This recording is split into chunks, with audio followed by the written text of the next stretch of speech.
viatge, del recorregut, i el primer que vaig tindre en compte va ser que érem un grup de 6 persones, que érem 2 noies, 2 dones i 4 homes, i això és un tema ja complicat d'entrada, perquè anar 2 persones no hi ha problemes, anar amb 3 hi ha una mica més de problemes, i anar 6 són més problemes. Però bueno, vist el d'allò, m'ha buscat un recorregut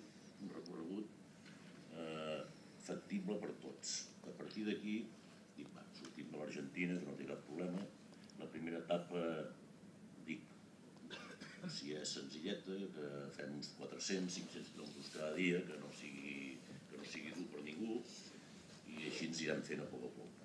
Vam començar així en 400-500 quilòmetres cada dia, no teníem problemes de res, i després vam començar a pujar. El problema nostre va ser a partir de Salta, no, Jordi? Salta, sí. A partir de Salta, quan vam començar a pujar a l'altura i on vam començar a trobar pedres. Tenim 2 senyores que viatgen amb nosaltres, i nosaltres 4, hi ha diversos nivells d'anar amb moto, que això s'ha de mirar molt en tot el grup. Hi ha alguns que en saben una mica més que els altres. Què passa? Que després no te pots ficar, depèn a un, i depèn d'on et fiques, doncs després tens problemes. Comencem tot per la carretera, i cap problema, vam fer tot el que va ser, els primers 1.000 quilòmetres eren de Pampa, no? Era tot planer. O sigui, els primers 1.000 quilòmetres és tot planer a l'Argentina fins que arribes a Salta, és tot planer, 1.000 quilòmetres o 1.200 de planer, no em recordo quan era ben exacte, 1.200, o sigui, 1.200 quilòmetres, tot planer, és tot planer. Arribes a Salta, després de Salta ja comences aquí a entrar als Andes. A la que arribes als Andes, això ja és una miqueta més diferent. Comencem a entrar... Tens el de la primera etapa aquí, que... no? Estic parlant de memòria i la memòria no la tinc gaire bé. A la primera etapa que vam fer de 1.200 quilòmetres, la segona, quan baixàvem cap a Sant Antoni de les Cobres, de quant de quilòmetres era? De 300 i pico? O 400 quilòmetres? Ah, aquí era. Era 400 quilòmetres i... bueno, vam començar a pujar a poc a poc, perquè vam mirar de pujar a poc a poc, perquè teníem que pujar 4.300 metres, pujàvem de 1.000 metres, i si no pugem a poc tindrem problemes. Vam anar pujant, vam anar parant, no?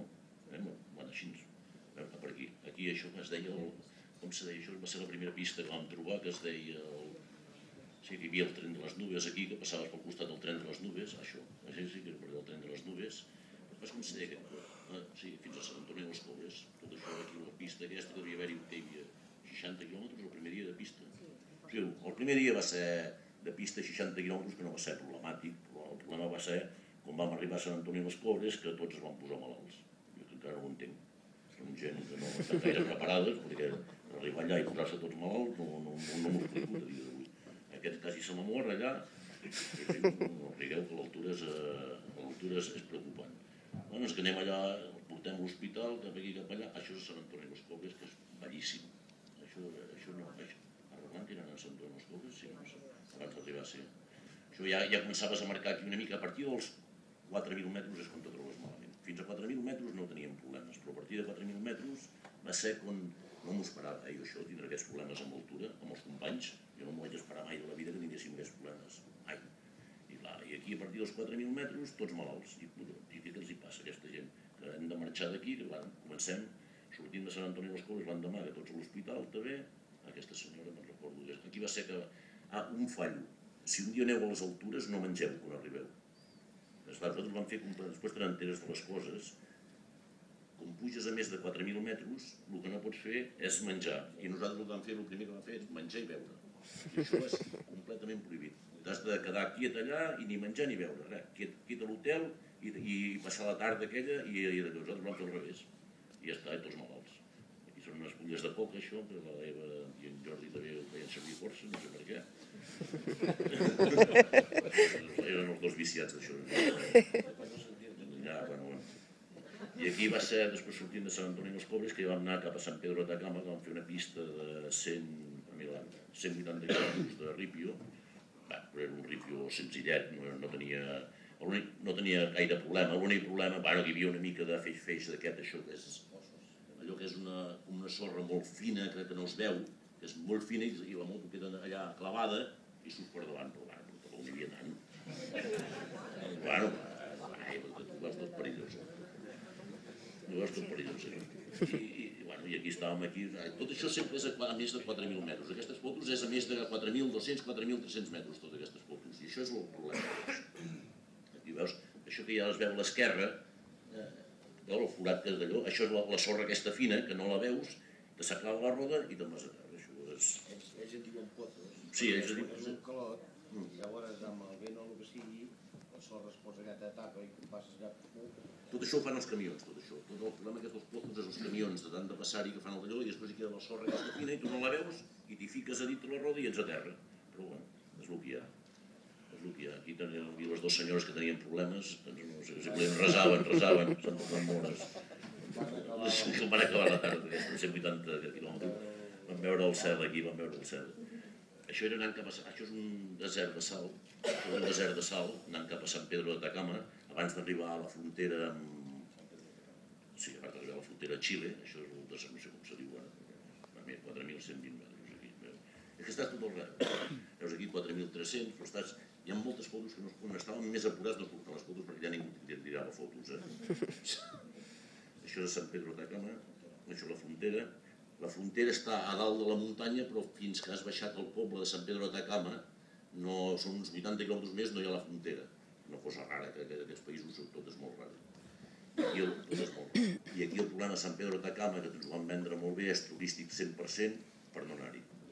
Guiri, tot és per guiris, això, tot és no val la pena. Passes, però no val la pena. És guiri total. El que passa que hi ha les imatges, les vistes d'aquí són impressionants. I el problema que aquí dalt, amb les vicunyes, quan tens les vicunyes aquí dalt, les vicunyes estan a partir de 4.000 metres. Abans de menys de 4.000 metres no en trobes cap de vicunya.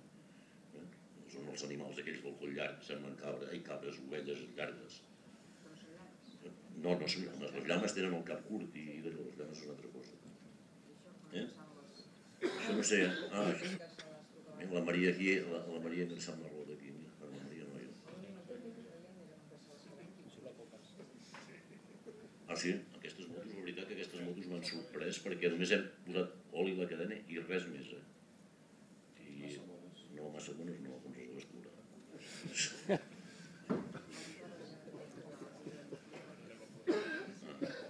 Després hi havia dies que, després aquí quan vam sortir de Sant Pedro de Atacama ens vam baixar al Pacífic, que passes per Calama, que és on hi ha les mines de coure més grans de Xile, que és impressionant de veure, tot és desert, tot això és desert, i vas baixant fins a arribar al Pacífic, que vam arribar, com se deia aquell poble, Quilihuache, o no sé com se deia, no? Estic parlant de memòria? Sí. No, Quilihuache no, com se deia, mira aquí, això era aquí, Tocapilla, això vam arribar aquí, que això era el Pacífic, i a partir d'aquí vam fer tot el que és la ruta del Pacífic, que és impressionantment guapa. És un dels trossos més guapos que he fet d'aquesta etapa, que ha sigut anar pel Pacífic tot el rato, és una passada de carretera, tot de curves, sembla com si anéssiu al Cap de Creus, no sé si coneix el Cap de Creus, fent 400 quilòmetres de Cap de Creus. Mira, això és 400 quilòmetres de Cap de Creus tot el rato per aquí al Pacífic. Després vam entrar, després aquí ens van fer, hi ha un detall, que a mi ens van passar a duana, que després entres en una part de Xile que és Port Franc, no? Us en recordeu? Que és Port Franc, que no es paguen impostos, no sé per què, no es paguen impostos i que tot és molt més barat, no sé per què. I a partir d'aquí ja vam entrar al Perú, vam dormir a Tacna, que és la frontera del Perú,